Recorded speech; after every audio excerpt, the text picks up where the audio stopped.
ನೀವು ಯಾರಿಂದಾದರೂ ಗೌರವವನ್ನು ಎಕ್ಸ್ಪೆಕ್ಟ್ ಮಾಡ್ತಾ ಇದ್ದೀರಾ ಅಂತಂದರೆ ನೀವು ಫಸ್ಟು ಬೇರೆಯವರಿಗೆ ಗೌರವವನ್ನು ಕೊಡೋದನ್ನು ಕಲೀರಿ. Hi friends, welcome back to my channel. ಈ ವಿಡಿಯೋ ನಿಮಗೆ ಇಷ್ಟ ಆದರೆ ದಯವಿಟ್ಟು ಲೈಕ್ ಮಾಡಿ, ಶೇರ್ ಮಾಡಿ, ಸಬ್ಸ್ಕ್ರೈಬ್ ಮಾಡಿ. ವಿಡಿಯೋ ತುಂಬ ಇಂಟ್ರೆಸ್ಟಿಂಗ್ ಆಗಿರೋದ್ರಿಂದ ಕೊನೆವರೆಗೂ ನೋಡಿ, ಲೈಕ್ ಮಾಡೋದನ್ನು ಮರಿಬೇಡಿ. ಹೊಸದಾಗಿ ನೋಡ್ತಿರೋರು ಪುರಾಣಗಳ ಪ್ರಕಾರ ಲಕ್ಷ್ಮೀ ದೇವಿಗೆ 7 ರೂಪಗಳಿವೆ. ಒಂದು ದಾನಲಕ್ಷ್ಮಿ, ಧನಲಕ್ಷ್ಮಿ, ಸಂತಾನಲಕ್ಷ್ಮಿ, ಧೈರ್ಯಲಕ್ಷ್ಮಿ. ಹೀಗೆ ಈ ಶುದ್ಧ ಹೃದಯವಿರುವವರಿಗೆ ದ್ರವ್ಯ, ಧಾನ್ಯ ಎಲ್ಲವನ್ನು, ಧೈರ್ಯ ಎಲ್ಲವನ್ನು ನೀಡುವವಳು ಈ ದಾನಲಕ್ಷ್ಮಿ. ಈ ತಾಯಿ ಹಿಮಾಲಯದಲ್ಲಿ ನೆಲೆಸಿರ್ತಾಳೆ.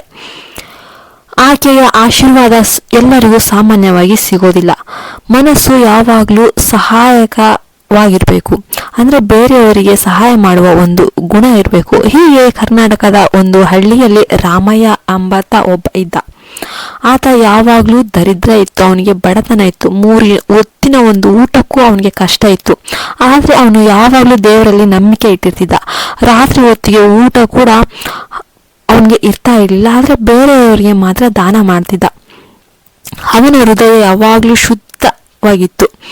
ಭಿಕ್ಷುಕರಿಗೆ ದಾನ ಮಾಡ್ತಿದ್ದ, ಬಿಸಿಯೂಟ ನೀಡ್ತಾ ಇದ್ದ. ಆದರೆ ಅವನು ಹಾಗೇ ಇರ್ತಿದ್ದ, ಉಪವಾಸ ಇರ್ತಿದ್ದ. ಒಂದು ರಾತ್ರಿ ರಾಮಯ್ಯ ಪ್ರಾರ್ಥಿಸುತ್ತಿದ್ದ. ಆ ಸಮಯದಲ್ಲಿ ಕನಸಿನಲ್ಲಿ ಆ ತಾಯಿ ಕಾಣಿಸಿತು. ಆ ತಾಯಿಯ ಕಾಣಿಸಿದ್ರು.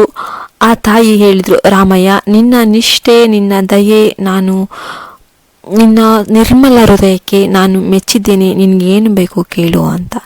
ಈ ಮಂತ್ರವನ್ನು ನೀನು 21 ದಿನಗಳ ಕಾಲ ನೀನು ಜಪಿಸಿದ್ದೆ ಆದರೆ ನನ್ನ ಅನುಗ್ರಹ ನಿನಗೆ ಉಂಟಾಗುತ್ತೆ. ಓಂ ಶ್ರೀಂ ಹೀಂ ಕ್ಲೀಂ ದಾನಲಕ್ಷ್ಮೀ ನಮಃ ಅಂತ.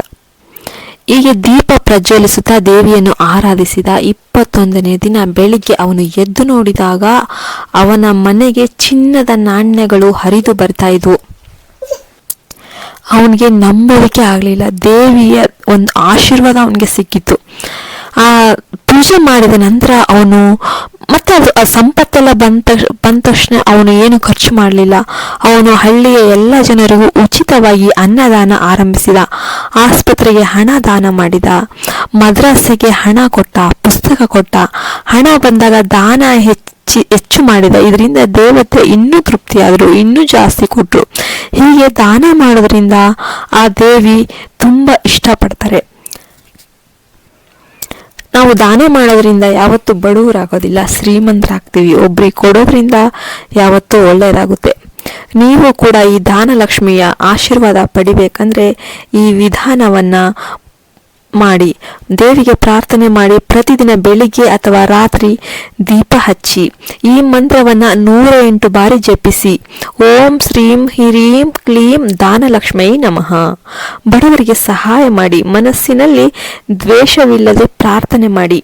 ಈ ಪವಾಡ ಕಥೆಯ ನಿಮಗೆ ಇಷ್ಟ ಆಯಿತು ಅಂತ ನಾನು ಭಾವಿಸ್ತೇನೆ. ಇಷ್ಟ ಆದರೆ ದಯವಿಟ್ಟು ಒಂದು ಲೈಕ್ ಮಾಡಿ, ನಿಮ್ಮ ಫ್ರೆಂಡ್ಸ್ ಆ್ಯಂಡ್ ಫ್ಯಾಮಿಲಿ ಜೊತೆ ಶೇರ್ ಮಾಡಿ.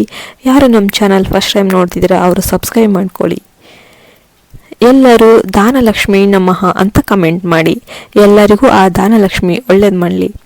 ಜೈ ಹಿಂದ್, ಜೈ ಭಾರತ್ ಮಾತೆ.